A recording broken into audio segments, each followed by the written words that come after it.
Bonjour les amis, vous êtes la Résistance, vous êtes avec les Gilets jaunes constituants du 91, on est à la basilique de Saint-Denis dans le 93. Aujourd'hui c'est un jour un peu spécial parce qu'il y a 705 ans, il y a eu le roi de France Louis le Hutin qui a aboli le servage. Alors on voulait revenir là-dessus, il est enterré à la basilique de Saint-Denis. Bon, c'est pas possible de faire le live et puis de toute façon il est trop tard. La basilique est fermée, mais on voulait partager ça avec vous. Donc on va vous lire le texte de cet édit royal. Donc par l'édit du 3 juillet 1315, le roi de France, Louis le Hutin, abolit le servage, du mot latin servus, esclave, dans le domaine royal. Selon le droit de nature, chacun doit naître franc. Partout notre royaume, les serviteurs seront amenés à franchise. Nul n'est esclave en France. Le sol de la France affranchit l'esclave qui le touche. Libérons-nous de l'esclavage de la dette publique, odieuse et illégitime. On pourrait dire ça actuellement. C'est aussi d'actualité. Alors, pour revenir sur cet édit du 3 juillet 1315, le roi de France, il n'a pas régné très longtemps. C'était Louis le Hutin. Hutin qui veut dire le bagarreur. Abolit le servage. Selon le droit de nature. Le droit de nature, c'est le droit naturel. Chacun doit naître franc. C'est-à-dire franc, on est en France, on est français. Naître franc, c'est frei en saxon, ça veut dire libre. Les francs étaient des guerriers libres, donc doit naître franc. Partout notre royaume, les serviteurs seront amenés à franchise. Nul n'est esclave en France. Cet édit est d'actualité parce que on a l'esclavage pernicieux de la dette. Évidemment, c'est pas une histoire de chaîne ou d'entrave physique, mais énormément d'entre nous sommes tenus par des dettes, des crédits revolving, des crédits à la consommation. Et puis l'État est tenu par la dette, par les intérêts d'une dette. Tout ça en opacité la plus totale. Il faut savoir que les intérêts de la dette pour 2018, c'était 42,1 milliards d'euros, juste pour les intérêts de la dette. Et le capital de la dette, on ne le rembourse pas, on rembourse juste les intérêts. Donc quand on sait que le budget, par exemple, de la justice, c'est 7,5 milliards d'euros, quand on sait que les soi-disant réformes sur les retraites étaient censées nous faire économiser 5 milliards d'euros, bah, vous voyez l'ordre de grandeur. Actuellement, on a un esclavage par la dette, qu'elle soit publique, qu'elle soit privée, qu'elle soit au niveau de l'État, qu'elle soit au niveau des collectivités locales, des régions, des départements, etc. On est pieds et poings liés avec la dette. La dette tue.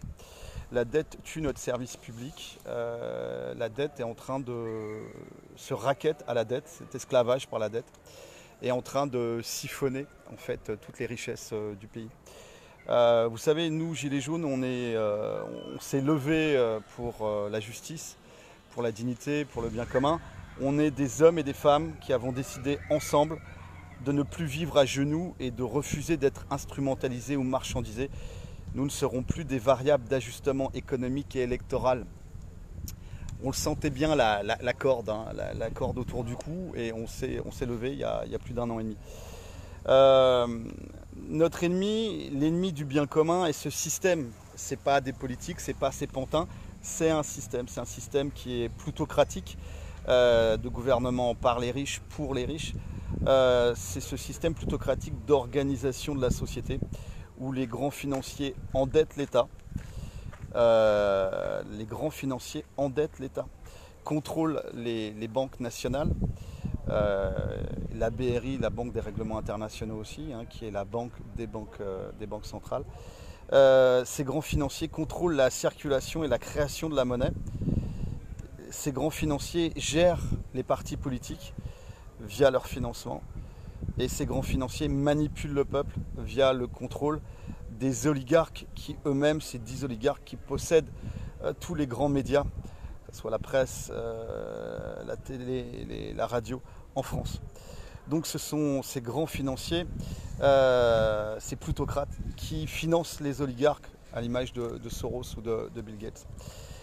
Les larbins de cette plutocratie, de ce régime plutocratique, n'ont pas pu nous récupérer.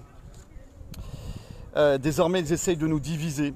Nous ne tomberons pas dans leur piège grossier. Le peuple est désormais éveillé / réveillé. Le seul combat politique sérieux est le combat vertical contre les forces oligarchiques et plutocratiques. Le reste n'est que basse manipulation de ceux qui nous oppriment, de ceux qui nous saignent. Ils essayent tout simplement de mettre une horizontalité en fait dans ce combat, de mettre du communautarisme, de mettre... enfin bref. Sachant que eux derrière financent et planifient sur des années en fait ce financement de leurs pions, de telle sorte que au moment opportun, ils puissent faire des contrefeux médiatiques et attirer l'attention. Les Gilets jaunes combattent, nous combattons pour la dignité, la justice et le bien commun de tous. Finalement, on arrive sur le constat suivant. C'est soit la souveraineté politique du peuple, et quand on dit politique, c'est au niveau juridique, c'est au niveau économique,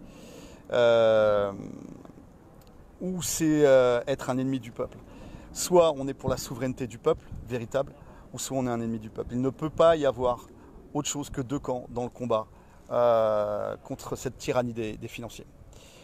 Voilà les amis, c'était pour partager avec vous ce moment à la basilique de Saint-Denis dans le 93, où le 3 juillet 1315, le roi de France, Louis le Hutin, a aboli le servage dans le domaine royal. Selon le droit de nature, le droit naturel, chacun doit naître franc, c'est-à-dire frec, libre.